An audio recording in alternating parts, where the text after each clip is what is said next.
पूरे महाकुंभ का सबसे बढ़िया अगर कोई हमें लगा तो यह जो शहीद हुए अपने सैनिकों के श्रद्धांजलि के रूप में हमें बड़ी प्रसन्नता हुई यहाँ पर आकर, और बड़ा गर्व महसूस होता है कि हम उन जवानों के लिए जिन्होंने देश के लिए अपनी जान लौटा दी, उनके लिए आज उन्हें याद कर रहे हैं। ये शहीद फैमिलियों को लेके कारगिल में उनके परिवारों को लेके वहीं उनसे टाइगर हिल पे जगह करवाया था उनके परिवारों के द्वारा, जिससे कि प्रेसिडेंट ऑफ इंडिया जो उस समय थे अब्दुल कलाम जी, उन्होंने एक विशेष पत्र महाराज जी की उस काम के लिए सराहना पत्र भी दिया हमें। तो जब महाराज से 2000 में मैं पहली बार मिला तो उनके इस सेवा से इतना आकर्षित हुआ कि मैंने अपने स्टेट बैंक में नौकरी छोड़ के उनकी इस सेवा में, उनके कार्य में सम्मिलित हो गया। फिर जहां तक लगता था पूरे प्रयागराज में कहीं न कहीं ये संस्था कुछ अलग तरीके से हमें दिखी, तो मुझे भी लगा कहीं न कहीं यहाँ पे आके एक वीडियो जरूर शूट करनी चाहिए। और यहाँ में जो लोग हैं उनसे भी मैं जानने का प्रयास किया। वाकई में उन्होंने भी बताया कि कहीं न कहीं ये एक संस्था जो कि एक बेहतर तरीके से काम कर रही है, और काफी अच्छा लगा। मेरे प्यारे साथियों, आप हमारे पीछे कुछ फोटो देख पा रहे होंगे, ये सभी शहीद हैं। और जैसे आप सामने देख पा रहे होंगे, सभी आपको इसमें कुलवंत सिंह, इसके साथ DS भाव, ठीक है, और इसके अलावा आपको बलजीत सिंह, शहीद हेमराज, ये हमारे पीछे की जो फोटो देख पा रहे हो, बात है उदयमान सिंह, कैप्टन विक्रम बत्रा। जैसे कि आप देख पा रहे हो, मैं आपको यहाँ पे झलक आपको दिखा रहा हूँ, ठीक है, ये देख पा रहे होंगे। काफी यहाँ पे आपको शहीदों की फोटो आपको देखने को मिल रही है, और शायद हमें भी कहीं न कहीं जानना चाहिए कि यानी कि अगर ये देश के लिए बेहतर काम कर रहे हैं, तो क्या बचपन से इनके अंदर ख्याल आया था, क्या कब इनके अंदर यानी कि ख्याल आया कि हमें देश के प्रति काम करना चाहिए, और आज इन्होंने देश के प्रति काम करते करते अपनी जान कुर्बान कर दी। और उन्हीं के लिए मैं 2 लाइन कहना चाहूंगा, देश भक्तों से ही देश की शान है, देश भक्तों से ही देश का मान है, हम उस देश के फूल हैं यारो, जिस देश का नाम हिंदुस्तान है। दोस्तों, मैं अब जो बात करना चाह रहा हूँ, शायद इस बात को सुनकर आप चौंक जाएंगे। ये है बात यानी कहाँ की, उस सारे टॉपिक्स पर आज कवर करूंगा, शायद किसी टीवी चैनल या यूट्यूब चैनल ने भी आज तक कवर नहीं किया होगा। दोस्तों, जिस जगह पे उपस्थित हूँ, ये है प्रयागराज महाकुंभ 2025 का वो स्थान जहाँ पे ये संस्था शहीदों के लिए कार्य कर रही है लगातार। दोस्तों, ये हमारे सामने की जो तस्वीरें देख पा रहे होंगे, जो वर्दी देख पा रहे होंगे, शायद ये बहुत आसानी से नहीं मिल पाती है। कहते हैं करोड़ों कमाने वाले भी इस वर्दी को नहीं कमा सकते। दुनिया के जो बड़े बड़े करोड़पति, अरबपति बन के बैठे हैं ना, जिनको आप टीवी सीरियल पर देखते हो, सिनेमा में देखते हो, हीरो बने हुए हैं देखते हो, वो भी इस वर्दी को कमाने लायक नहीं है, क्योंकि वह वर्दी भाई पैसों से नहीं मिलती, न ही पैसों से बिकती है।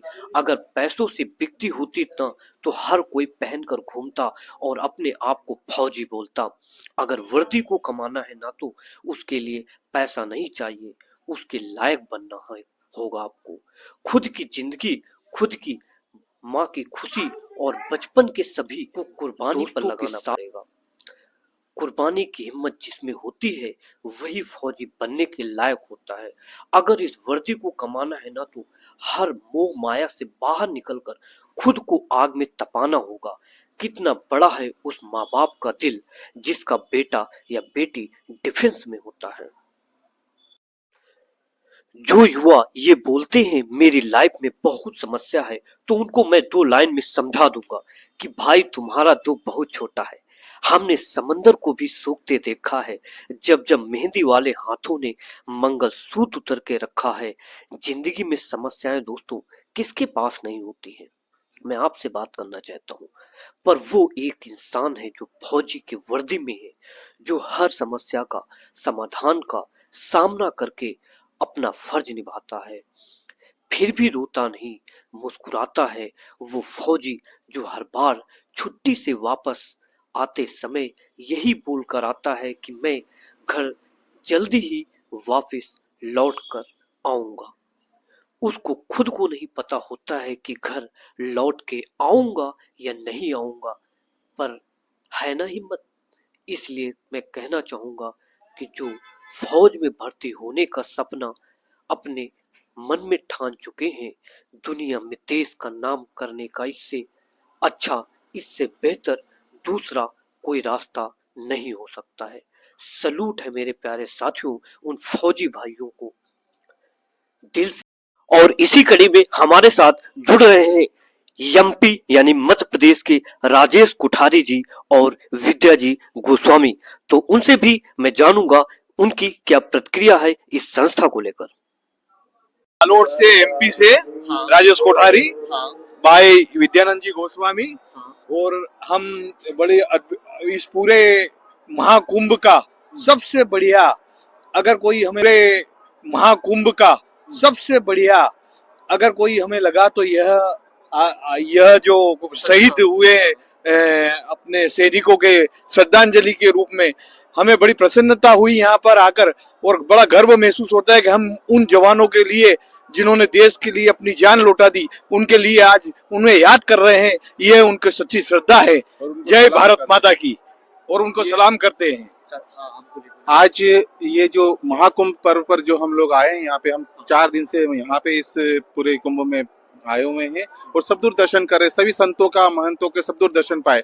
लेकिन यहाँ जो इन महात्मा जी ने जो इस आयोजन को रखा है, जो भारत की आज जो ये कुंभ मेला और ये जो चल रहा है, और आज हम जितने आजादी से और एकदम घूम रहे, वो इन जवानों की बदौलत हम घूम रहे हैं।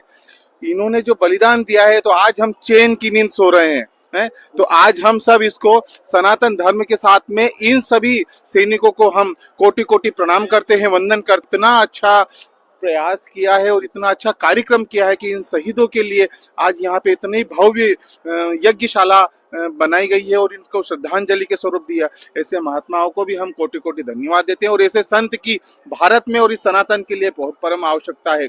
ऐसे संतों को हम कोटि कोटि नमन करते हैं और सभी से हम प्रार्थना करते हैं कि इस भव्य प्रांगण में आके और इन शहीदों को सच्ची श्रद्धांजलि दे और इनको प्रणाम करे, क्योंकि महाकुंभ में इनको प्रणाम करना ही सब एक त्रिवेणी संगम के बराबर होगा। बोलो सनातन धर्म की जय, भारत माता की जय, सब शहीदों की जय हो। थैंक यू आपको, थैंक यू। तो दोस्तों जैसे कि आपने देखा हो, क्योंकि मुझे जहां तक लगता था पूरे प्रयागराज में कहीं न कहीं ये संस्था कुछ अलग तरीके से हमें दिखी, तो मुझे भी लगा कहीं न कहीं यहाँ पे आके एक वीडियो जरूर शूट करनी चाहिए और यहाँ में जो लोग हैं उनसे भी मैं जानने का प्रयास किया। वाकई में उन्होंने भी बताया कि कहीं न कहीं ये एक संस्था जो कि एक बेहतर तरीके से काम कर रही है और काफी अच्छा लगा मेरे प्यारे साथियों।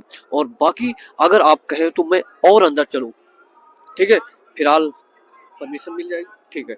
तो परमिशन मिल गई मुझे और मैं चल रहा हूँ अंदर, तो आइए मेरे साथ। और इसी तरह मैं यहाँ पे अंदर एंट्री कर जाता हूँ, ठीक है।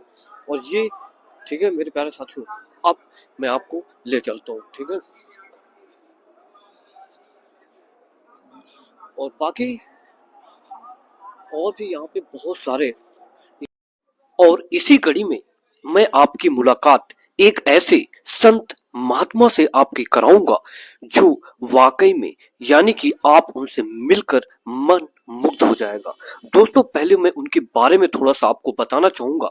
वो स्टेट बैंक ऑफ इंडिया की नौकरी छोड़कर आज सनातन धर्म की ओर एंट्री किया। आखिरकार उन्होंने सनातन धर्म को अपनाया क्यों, उन सारी चीजों को आज देखते हुए मैं बात करूंगा और इसके साथ साथ मैं ये भी जानूंगा कि आखिरकार इसी संस्था को उन्होंने क्यों ज्वाइन किया। तो चलिए डायरेक्टली मैं उन्हीं से जानने का प्रयास करता हूं। सैनिक कारगिल वार में सब में अपनी जान की आहुतियां दे रहे हैं, बड़े बड़े अपने शहीदों की कुर्बानियां दे रहे हैं और उनके माता पिता यहाँ तक नहीं जानते कि उनके पति, उनके बच्चे कहाँ पर खोए हैं। तो महाराज जी ने उनकी दशा देख के मन में संकल्प करा कि मैं उनके परिवारों को उसी स्थान पे ले जाकर देश के प्रति जो सैनिक हैं, जो अपनी जान देते हैं, जो सर्वप्रिय अपना प्रिय चीज है, अपना शरीर, अपना जान, वो इस देश के लिए समर्पित करते हैं। उनसे बड़ा योगी, उनसे बड़ा तपस्वी संसार में कोई नहीं है। वो उनसे इतने आकर्षित हुए कि उन्होंने कहा कि मैं अपना सारे कार्यक्रम, अपने सारे यज्ञ जो भी अब करूंगा, वो देश के इस महावीर सैनिकों के लिए, इन नौजवानों के लिए, उनके माता पिताओं के लिए, ताकि वो देखें कि उनको कितना देश का प्यार करता है, उनके परिवारों को, उनके लिए हम क्या क्या करते हैं भारतवर्ष में। तो उनके लिए उनको बुलाया जाता है, उनके द्वारा ये सारी यज्ञशाला का निर्माण होता है, उनके परिवार द्वारा ही ये सारा किया जाता है यज्ञ। तो ऐसे महाराज जी का संकल्प है, जो अभी तक यहाँ पर ये छठा यज्ञ कर रहे हैं यहाँ पर, और हर साल उनके लिए एक यज्ञ होता है।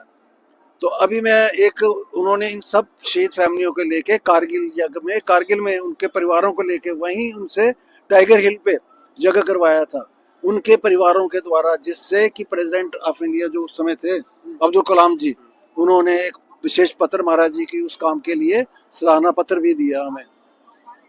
तो जब महाराज से 2000 में मैं पहली बार मिला, तो उनके इस सेवा से इतना आकर्षित हुआ कि मैंने अपने स्टेट बैंक में नौकरी छोड़ के उनकी इस सेवा में, उनके कार्य में सम्मिलित हो गया। और आज मैं 25 साल से उस सेवा को करते हुए अपने आप को गौरवशाली और अपने आप को बड़ा खुशनसीब, क्या बोलूँ, अपने आप को मैं मान रहा हूँ कि मेरे को ये सेवाएं मिली हैं जिसमें समाज का कल्याण तो है, उन महावीरों के, उन जवानों के हौसले भी बढ़ते हैं जो अभी सेना में जा रहे हैं, कि हमारे लिए एक भारतवर्ष में की जाती है और हमें पूजा जाता है, उनसे पूजा जाता है, उनको नमन किया जाता है, उनके आगे दीप जलाए जाते हैं कि तुम्हारे जो है परिवार के लोगों ने हमें बचाया है।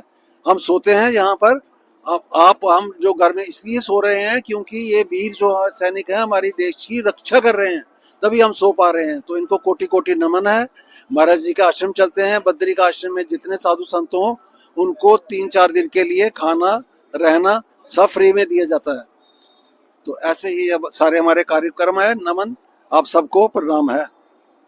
तो देखा है कि जैसे मेरे प्यारे साथियों, जैसा कि आपने देखा, मैं काफी चीजें प्रयास किया था। मुझे जहां तक लगता था कि पहले कहीं न कहीं इस संस्था के बारे में और भी लोगों से जानकारी लेता हूं, तो डायरेक्टली मेरी मुलाकात उन्हीं के शिष्य से हो गई थी, और यानी कि उन्हीं के मार्गदर्शन पे काफी विगत वर्षों से, यानी कि कह सकते हैं, कार्य कर रहे थे।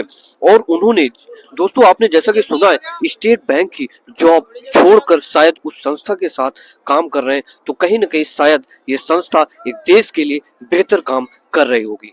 तो